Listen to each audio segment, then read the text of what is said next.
light the fire.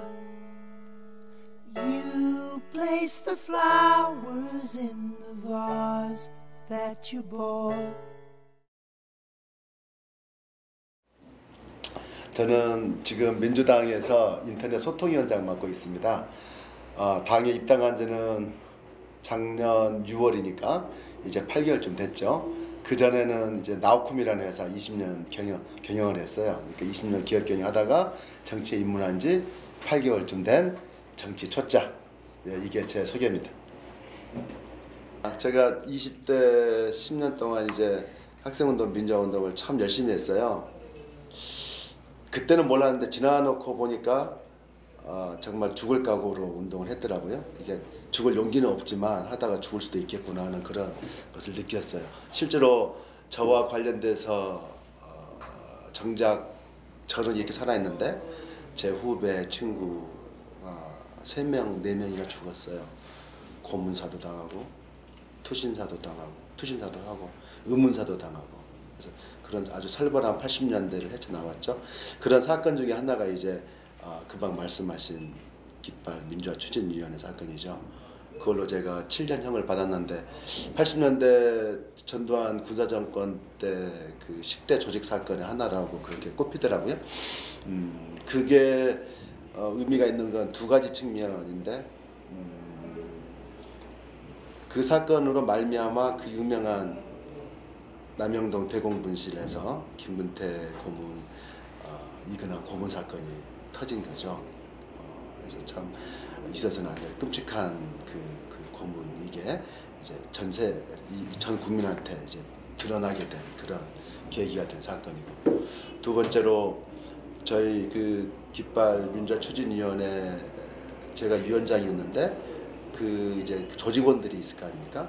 아직 붙잡히지 않은 피신 중인 조직원을 이제 일망타진하겠노라고 끝까지 잡겠노라고 수사를 하던 중에 박종철 여사를 남영동에 끌고 와서 이제 고문하다가 고문살을 시킨 거죠. 그래서 그것에 국민들이 이제 분노를 일으켜가지고 6월 항쟁이 터진 거니까 어찌 보면 깃발 그 민주주의 사건으로부터 시작된 어떤 저항의 그런 물줄기가 아주 극단까지 치달라서 김근태 고문 사건 그리고 박종철 고문사 그리고 이제 그걸 이겨내고 국민 시민의 힘으로 이겨내고 87년 6월 항쟁이라는 하나의 승리를 맛본 그런 뭐 계기점이라고 할까? 멀리서 찾자면 조그마한 계기점을 이룬 사건이었다고 생각이 됩니다.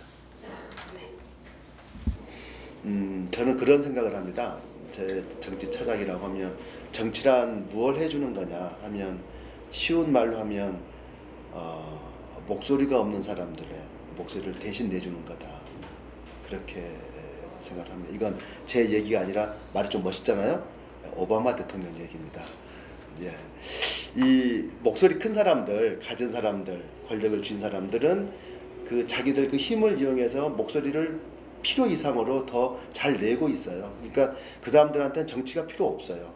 자기들 자본의 힘, 권력의 힘, 사회적인 힘, 뭐 이걸 가지고 충분히 자기 뜻과 어떤 처지를 그 관철시키고 더 이상으로 이렇게 좌지우지 하거든요. 그런데 문제는 목소리가 없는 사람들, 힘이 없는 사람들, 돈이 없는 사람들, 이런 사회적인 약자는 자기의 그 안타까운 처지, 억울한 처지가 있다고 하더라도 그걸 자기 목소리를 낼 수가 없어요. 이걸 풀어주는 것이 저는 정치라고 생각을 하거든요. 그래서 정치란 결국은 그 본질이 약자를 대변하는 거다. 목소리 없는 사람의 목소리를 대신 내주는 거다. 이게 정치의 본질이다. 그렇게 생각을 하고요. 그래서 이제 제가 정치를 하면서 그런 철학을 가지고 뭐 할래? 하면 저는 한 가지 흔들리지 않은 제 그 하고 싶은 것은 대한민국이 이대로 가면 큰일 나니까 함께 사는 세상, 함께 살자. 이런 주장을 어떻게든 뭐 큰 부분이든 작은 부분이든 관철시키는 하나하나 실현하는 그런 정치를 해볼 계획입니다. 북한산, 행주산성, 창릉천, 한강 이게 이제 덕양을의 지형 지물이죠. 아주 굉장히 복받은 땅이라고 저는 생각을 해요. 그런데 이 복받은 땅이 여러 가지 이유로 그 땅값이 제 값을 지금 못하고 있다 그렇게 생각을 하는데 그래서 그걸 천혜의 이 복받은 땅을 살리려면 첫째로는 창릉천이 제 역할을 해야 된다. 모든 도시가 발전한다고 할까 문화적으로 이렇게 윤택해지려면 거기에는 하천이 그 역할을 하거든요. 서울만 하더라도 강남이 얼마나 멋진 도시예요. 거기는 양재천이 그 구실을 하고 있고 또 신도시로 분당이 얼마나 잘 갖고 있는 도시입니까? 거기는 탄천이 주민들의 문화 여가를 즐기는 그런 공간 역할을 하거든요. 마찬가지로 고양시 특히 덕양구 덕양을이 그렇게 잘 되려면 아름다운 터전으로 이렇게 자리 잡으려면 창릉천이 그런 명품 생태하천으로 자리매김이 돼야 되겠다. 이게 가장 중요한 덕양구의 덕양을의 미래 비전이 될 것이다. 저는 그렇게 생각을 하고요. 소규모 택지 개발 위주로 되다 보니까 전체적인 도시계획이 좀 미비해요. 그래서 공공인프라, 공공시설이 너무 취약합니다. 아파트만 이렇게 따닥따닥 붙어 있는 그 베드타운이지 좀 큼지막한 공원, 또 문화시설, 체육시설 이런 게 너무나 없어요. 그래서 이런 문화 인프라가 너무 취약해서 대표적으로 제가 덕양을에 이렇게 관심 깊게 들여다보니까 정말로 제가 깜짝 놀란 게 아마 들으시면 놀랄 거예요. 극장이 하나 없어요. 수영장이 하나 없어요. 체육관, 주민들이 쓸 수 있는 체육관 변변한 것이 없어요. 복지관이 없어요. 이게 20만 이상이 사는 덕양을 지역구로서는 너무나 한심하고 부끄러운 일이죠. 그래서 무엇보다도 이런 문화시설의 확충이 절대적으로 필요합니다. 이건 삶의 어떤 질의 문제이기도 하지만 한편으로는 주민들의 자존심의 문제라고 생각해요. 이 덕양을 주민으로서 자부심을 가지기 위한 최소한의 어떤 기준이 이런 시설은 갖춰야 되겠다 이거고요. 또 한 가지 현안이라고 한다면 그나마 이런 것조차도 지금 또 난개발해서 황폐화하려고 하거든요. 그 대표적인 게 지금 서울 문산 고속도로인데 이건 정말로 해서는 안 되는 사업입니다. 환경 축을 완전히 깨뜨리고 덕양을 양갈래 이렇게 되고 또 그닥 필요도 없는 시설을 지금 하는 것이고 게다가 민자로 해서 민간 재벌 기업들 배만 불려주고 반면에 주민들은 통행료만 내면 더 불편해지는 세상에 이런 개발이 어디 있어요? 주민들은 오히려 주민들한테 피해만 있고 재벌 기업한테 이익만 돌아가는 이런 개발을 정부가 추진해서 안 된다. 이건 현재의 노선과 현재의 방식으로는 절대 불가다. 원점에서 재검토돼야 된다. 그렇게 생각을 합니다.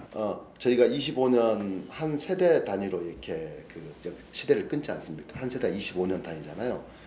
하면 이제 1961년부터 저희가 6월 항쟁했던 87년까지가 거의 25년 한 세대죠. 군사 독재 정권이 이렇게 자리 잡던 그 시대의 역사적인 시대적인 과제는 뭐였나? 지금 입장에서 보면 나라가 전쟁 통해서 완전 황폐화되어 있잖아요. 우리 한국 전쟁에서 대한민국이 완전 거지 나라가 되어 있는데 그렇게 황폐화되어 있는 나라에서 어떻게 국가 경제를 이렇게 세울 거냐가 시대적인 과제였었죠. 그런데 그 25년 동안 정말 훌륭하게 잘 했죠. 사회적인 아픔도 많고 모순도 많았지만 그래서 국가의 부를 만들어서 그 부가 지금 전 세계 10대 경제 대국으로까지 성장하는 밑거름이 된 거 아니겠습니까? 그때 61년부터 87년까지는 시대적인 과제가 국가의 부를 건설하는 거, 산업화였죠. 그걸 훌륭하게 했단 말입니다. 그렇게 하다 보니까 산업화 과정에서 얼마나 모순적인 상황이 많겠어요. 노동자 탄압, 민주주의의 탄압, 인권의 탄압 이런 것들이 있었죠. 그 문제를 반드시 풀어야 하는 새로운 시대적인 과제가 주어진 거죠. 그래서 저희는 87년부터 지금까지 2012년까지 크게 보면 이제 민주주의라는 민주화라는 그런 시대적인 과제를 또 맞서서 그걸 해결해 온 거죠. 그래서 어느 정도 절차적인 민주주의나 선거나 인권이나 기본은 보장되어 있는 나라로 이렇게 우뚝 선 거 아닙니까? 그래서 전 세계에서 식민지를 경험한 나라 중에서 이렇게 산업화와 민주화를 두 가지를 동시에 성취한 유일한, 전 세계 유일한 나라, 이렇게 인정을 받고 전 세계 칭찬을 받는 거죠.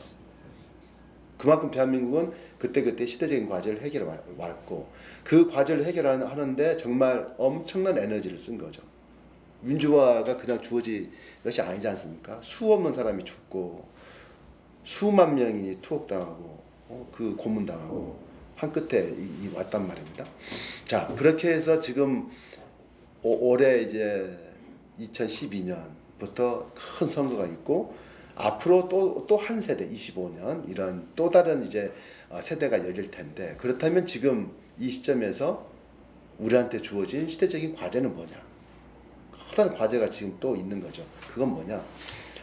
이렇게 민주화를 하다 보니까 그 민주화의 과실을 소수의 특권층, 재벌, 대기업 1%도 안 되는 그 층이 모든 이 과실을 다 가져가고 90%, 99%의 이 중산층과 서민 노동자들은 갈수록 살기가 어려워지는, 불안해지고 힘들어지는 그런 극단적인 양극화, 이런 사유로 빠져버렸단 말이에요. 자, 그래서 대한민국 국민들이 지금 얼마나 힘들어합니까? 기본적으로 다 불안해요. 불만을 가지고 있고, 언제 이런 불만이 터져 나올 줄 모르는 그런 위기가 지금 팽배해 있는 거죠. 그래서 앞으로 25년 동안 저희가 해결해야 될 과제는 이렇게 소수 특권층만 잘 사는 극단적인 양극화, 승자 독식의 이런 사회에서 모두가 잘 사는, 함께 잘 사는 그런 함께 사는 사회로 사회의 발전 방향을 근본적으로 바꿔야 된다. 그래서 옛날 지금까지 대한민국은 경제 대국이면 뭐합니까? 세계 10대 경제 대국, 나라가 부자인 거지 그 안에 사는 90% 우리들 주인이 부자인 것은 아니지 않습니까? 앞으로 시대 정신은 뭐냐? 이 국민들이 부유한, 국민들이 부자가 되는 그런 사회가 돼야 된다. 그래서 저는 이걸 감히 말을 붙이자면은 두 글자로, 국민에서 민자에다가 부유한에서 부자 해서 민부의 시대다. 과거 60년대 70년대가 국가의 부를 만드는 국부의 시대였고, 그 다음 80년대 90년대 우리가 민주화 시대를 통해서 민주의 시대를 만들었다면, 앞으로 새로운 25년의 시대적인 과제는 국민이 부유한 민부의 시대를 만들어야 된다. 이게 시대적인 과제가 되고, 이 문제를 풀어낼 때만이 정치권은 의미가 있다.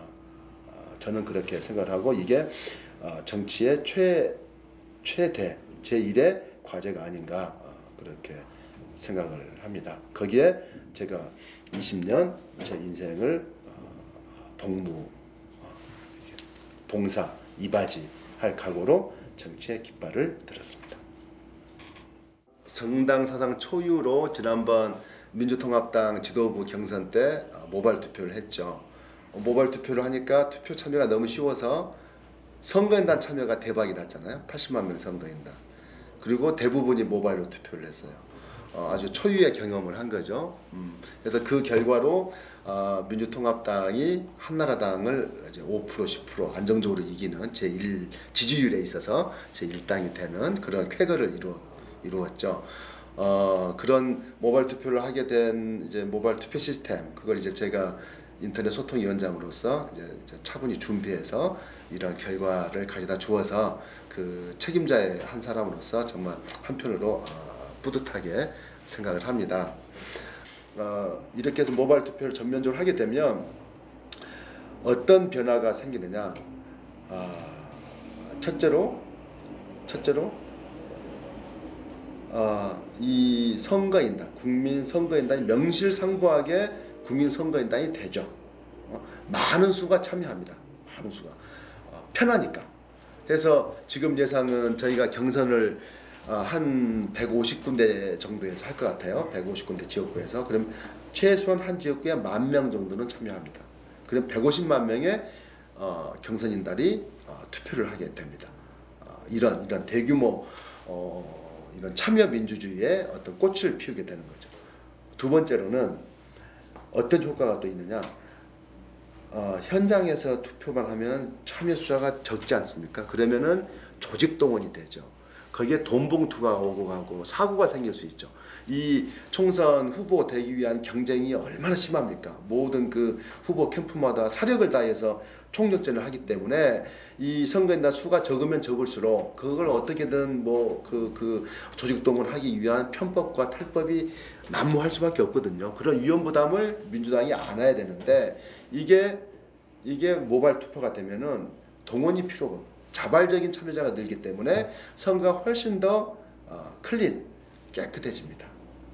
이런 깨끗한 정치를 만드는 효과가 있다. 그래서 참여 폭을 넓히는 거, 그리고 깨끗한 정치를 만드는 거, 이런 두 가지 획기적인 효과가 있기 때문에 이 모바일 투표는 정말 성공리에 돼야 되고요. 저희가 이제 정말 어려운 여건 속에서나마 이런 제도적인 룰을 만들어 드렸으니 이제 국민 여러분께서 답을 해 주실 차례다. 정말 최대한 많이 참여해서 최대한 국민들의 이런 지지자들의 뜻이 공평하고 객관적으로 반영될 수 있도록 여기에 국민 여러분들의 정말 적극적인 참여해서 모바일 혁명, 엄지 혁명을 여러분 손으로 만들어 주시기를 다시 한번 부탁드립니다. 예, 덕양 주민 여러분, 문용식입니다. 제가 덕양 을에 발 딛고 뿌리를 내린 지 이제 1년 가까이 되는 것 같아요. 저 1년 동안 정말 열심히 주민 여러분 만나고 지역 현안 공부하고 제 생각 가다 들으면서 열심히 달려왔습니다.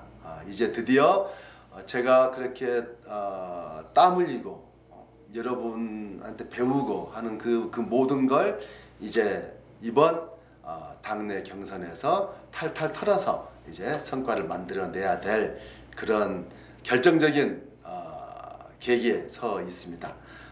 여러분들의 적극적인 참여로 제가 덕양을에서 뜻을 펼칠 수 있도록 도와주시기를 바라겠습니다. 여러분과 함께 새로운 20년의 덕양의 미래를 건설하겠습니다.